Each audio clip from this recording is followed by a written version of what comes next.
नमस्ते, good morning. आज आज का वीडियो है। आज के वीडियो में हम लोग पिछले वीडियो का ही जो टॉपिक था नागरिकता, उसको हम लोग आगे पढ़ेंगे। पिछले वीडियो में हम लोगों ने संविधान के प्रारंभ होने पे जो नागरिकता मिलती है, कैसे मिलती है, उसको हमने देखा था। संविधान के भाग 2 में जो संविधान का भाग 2 है वो नागरिकता को डील करता है। आर्टिकल 5 से 11 है। नागरिकता की समाप्ति कैसे होती है, तो 3 तरीके से नागरिकता की समाप्ति हो सकती है। इन सब चीज़ों को हमने देखा था। आज हम संविधान के प्रारंभ होने के बाद नागरिकता कैसे मिलती है, इसके बारे में हम बात करेंगे। तो थोड़ा सा पिछला ही देखें कि नागरिकता के बारे में संविधान जो है, नागरिकता के बारे में संविधान 2 तरीके की व्यवस्था करता है। पहला तो संविधान के प्रारंभ पर नागरिकता, और दूसरा जो है वो संविधान के प्रारंभ के बाद नागरिकता कैसे मिलती है। ये 2 चीजें हैं। प्रारंभ पे जो नागरिकता, संविधान के प्रारंभ पे जो नागरिकता मिलती है वो आर्टिकल 5 से लेकर के आर्टिकल 8 तक, ये 4 तरीके हैं जो इन 4 आर्टिकल में दिए हुए हैं। इसके आधार पे नागरिकता मिलती है। आर्टिकल 9 संविधान जो है वो नागरिकता का त्याग कैसे होगा। आर्टिकल 10 नागरिकता का बना रहना, और आर्टिकल 11 ये संसद को अधिकार देता है कि फ्यूचर में जो नागरिकता के कानून बनेंगे वो संसद के पास ये अधिकार है कि वो नागरिकता से संबंधित कानून बना सके। तो इस स्थिति में सबसे पहले नागरिकता अधिनियम 1955 बना था, जिसमें कि 5 तरीके से नागरिकता को देने की बात की गई थी। पहला है जन्म द्वारा, दूसरा वंश द्वारा, तीसरा पंजीकरण द्वारा, चौथा है देशीयकरण द्वारा, और 5वां अगर भारत किसी भूभाग को अर्जित कर लेता है तो उस स्थिति में जो वहां के नागरिक होंगे वो भारत के नागरिक हो जाएंगे।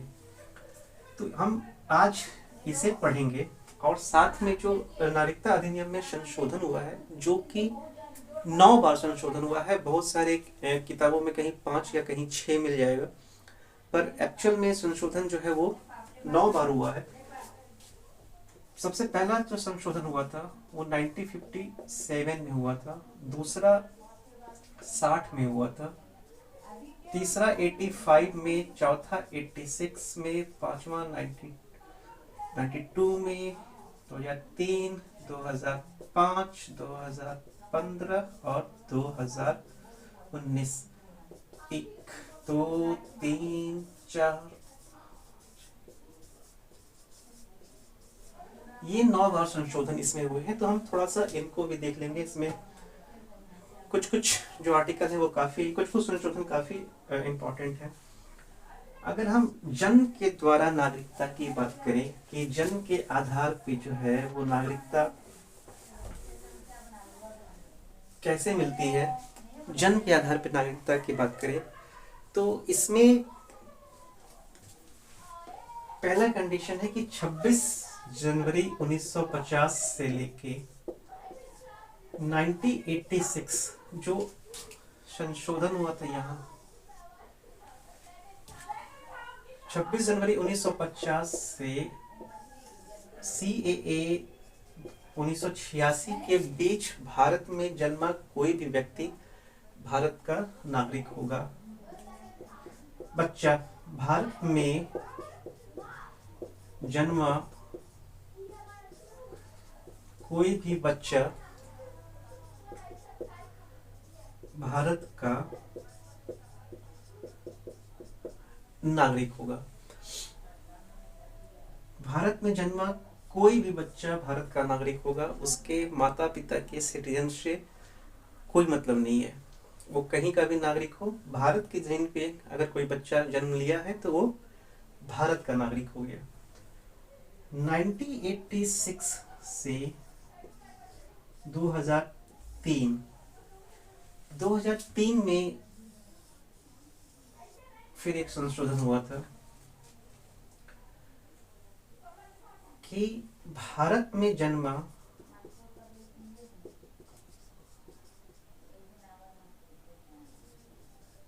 वह बच्चा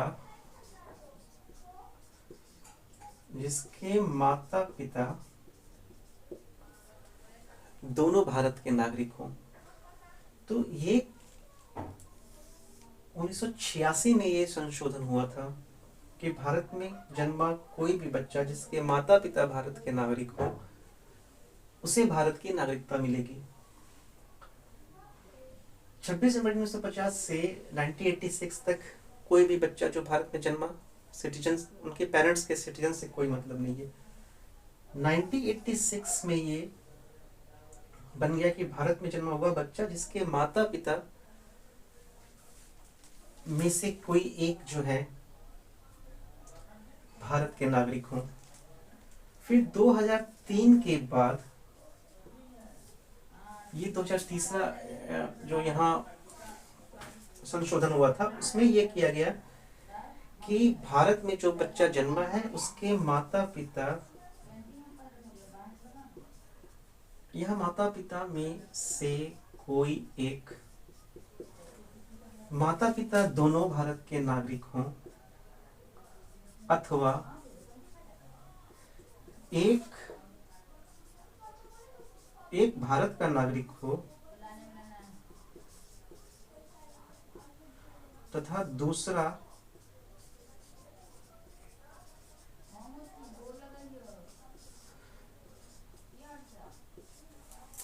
अवैध प्रवासी ना हो।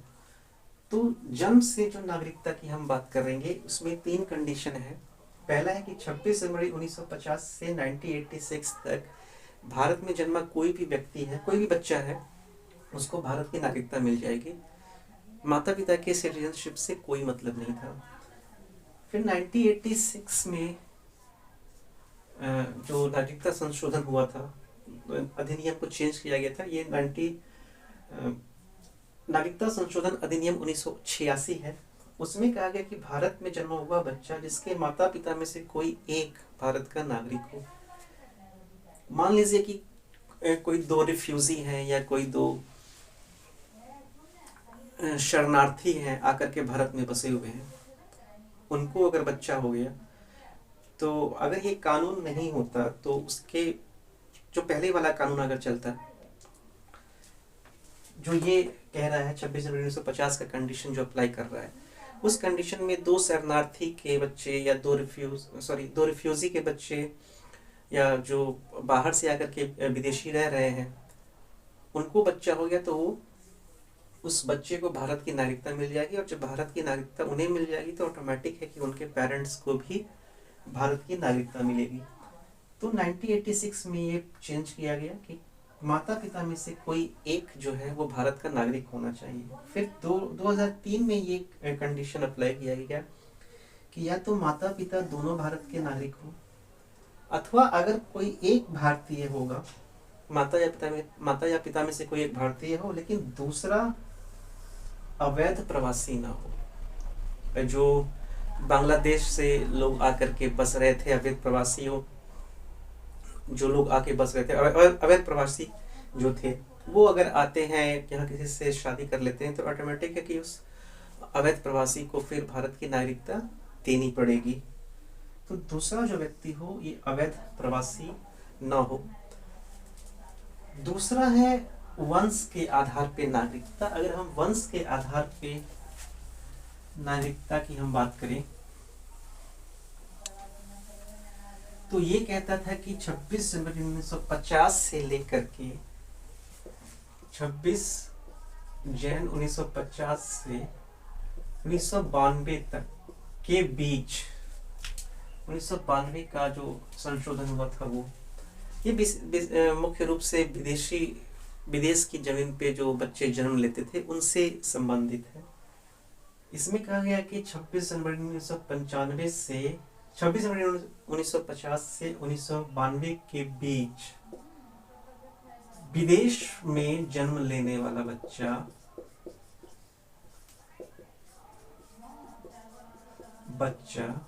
भारत का नागरिक होगा यदि उसके पिता भारत के नागरिक हो। इसमें ये इंटरेस्टिंग चीज था, 1992 से पहले अगर विदेश आप जा रहे हैं और अगर आप जो बच्चा हुआ उसके फादर अगर इंडियन है, इसमें माँ का क्लाउज नहीं है। माँ का क्लाउज 1992 में ऐड होता है कि 1992 के बाद अब जो बच्चा जन्म ले रहा है उसके माता या पिता दोनों में से कोई अगर भारत के नागरिक है तो उनको उस बच्चे को भारत की नागरिकता मिलेगी। ये 1992 में ये संशोधन हुआ था। तीसरा जो आपका है,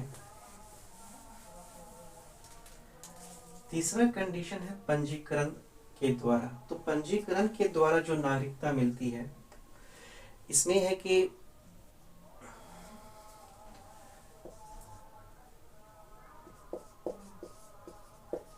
भारतीय मूल का व्यक्ति हो। कंडीशन ये है कि वो 7 साल तक भारत में रहा हो। दूसरा कंडीशन ये है कि मान लीजिए कि अगर कोई विदेशी है, भारतीय नागरिक से विवाह करने के बाद 7 साल तक भारत में रहा हो। भारतीय मूल का कोई व्यक्ति है जो कि इसलिए वंश के आधार पर उसको अगर नागरिकता नहीं मिल पा रही है तो वो पंजीकरण के द्वारा नागरिकता प्राप्त कर सकता है। शर्त ये है कि उसको 7 साल तक वो भारत में रहा हो। और एक दूसरा कंडीशन ये कि मान लीजिए कि कोई ऑस्ट्रेलिया का व्यक्ति है या कोई न्यूजीलैंड का व्यक्ति है, वो किसी भारतीय नागरिक से अगर वो शादी करता है तो उसको भारतीय नागरिकता उस शर्त पे मिलेगी जब वह 7 साल तक भारत में रह चुका हो। तो ये पंजीकरण के द्वारा नागरिकता है। देशीकरण की अगर हम बात करें, देशीकरण के द्वारा जो नागरिकता मिलती है उसमें व्यक्ति को 12 साल तक अगर वह व्यक्ति जब 12 साल तक भारत में रहा है उसको नागरिकता मिल जाएगी। दूसरा कि किसी ऐसे देश का वो नागरिक ना हो जहाँ के भारतीयों को देशीकरण के द्वारा नागरिकता ना मिलती हो। और तीसरा ये है कि उसे 8वीं अनुसूची में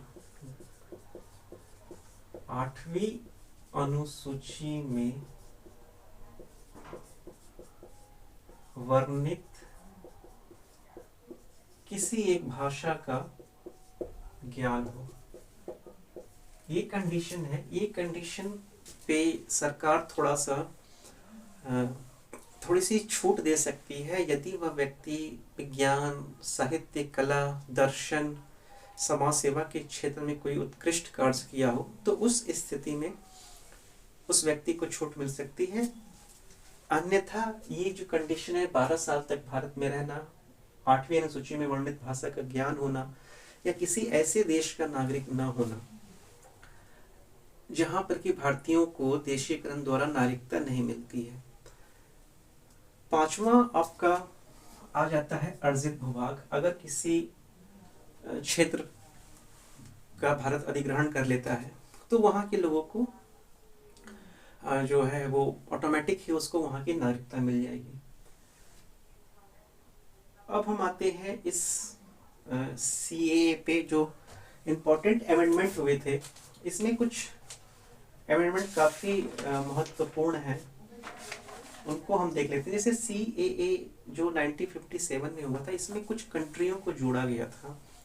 कुछ कॉमनवेल्थ देश थे, जैसे घाना हो गया, सिंगापुर हो गए, मलाया हो गए, ये देश को जोड़ा गया था ताकि उनको नागरिकता प्रदान की जा सके। 1960 में कुछ अनुच्छेदों को हटाया गया था। मुख्य रूप से जो CAA 1955 की धारा 19 थी उसको हटा दिया गया। 1985 में 1985 में हुआ क्या था कि असम समझौता के तहत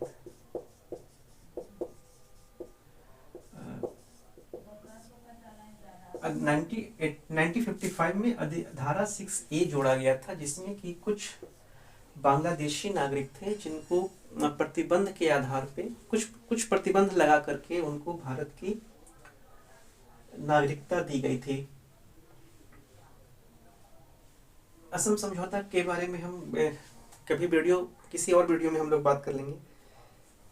1986 में जन्म के आधार पे बताया कि जो बच्चा पैदा लिया था उसको उसी आधार पे नागरिकता मिलेगी जब उसके माता या पिता में से कोई एक भारत के नागरिक हो। 1986 में ये आया था। 1992 की बात करें तो 1992 में वंश के आधार पे नागरिकता आई थी, नागरिकता मिलने वाली थी, जो माँ का क्लाउज था, 1992 में वो ऐड किया गया था। 2003 में हम बात कर लें तो 2003 में भी जन्म के आधार पे ही चेंज किया गया था कि उसी आधार पे बच्चे को नागरिकता मिलेगी जब माता पिता दोनों भारत के नागरिक हों अथवा एक भारतीय हो और दूसरा अवैध प्रवासी ना हो। 2003 में एक और चीज हुआ था, जो विदेशी नागरिक थे, प्रवासी भारतीय थे, उनके लिए OCI card, overseas citizen of India, इसको मान्यता दी गई थी। और साथ में 16 देश थे, 16 स्पेसिफाइड देश थे जहां के नागरिकों को ये कार्ड इश्यू हो सकता था। 2005 की हम बात करें तो 2005 में जो ये 16 देश है, इसके अकॉर्ड को खत्म कर दिया गया। इस देशों को वाले क्लाउज को हटा दिया गया, सारे लोगों के लिए खोल दिया गया। 2015 की बात करें तो 2015 में PIO का जो है OCI में को मर्ज कर दिया गया था। पर्सन ऑफ इंडियन ओरिजिन और OCI दो अलग अलग कार्ड थे, तो इस कार्ड को PIO को, पर्सन ऑफ इंडियन ओरिजिन के कार्ड को ओवरसीज सिटीजन ऑफ इंडिया वाले कार्ड में मर्ज कर दिया गया था। और आखिरी जो अमेंडमेंट हुआ था 2019 में अमेंडमेंट हुआ था, जिसमें कि पाकिस्तान, बांग्लादेश और अफगानिस्तान के जो अल्पसंख्यक हैं, बेसिकली 6 धर्म से बिलोंग करते थे, हिंदू, सिख, ईसाई, बौद्ध, जैन, पारसी, इनको भारत की नागरिकता प्रदान करने की जो शुरुआत है वो की गई थी, जिसपे काफ़ी देश में गड़बड़ी भी हुई थी। ये था कि जो भारत एक धर्मनिरपेक्ष राज्य की कल्पना करता है, ये उसका उल्लंघन करता है। तो ये नागरिकता से संबंधित वीडियो था। ये आपको कैसा लगा हमें ज़रूर बताएं, साथ ही चैनल को सब्सक्राइब करें और वीडियो को लाइक करें। धन्यवाद।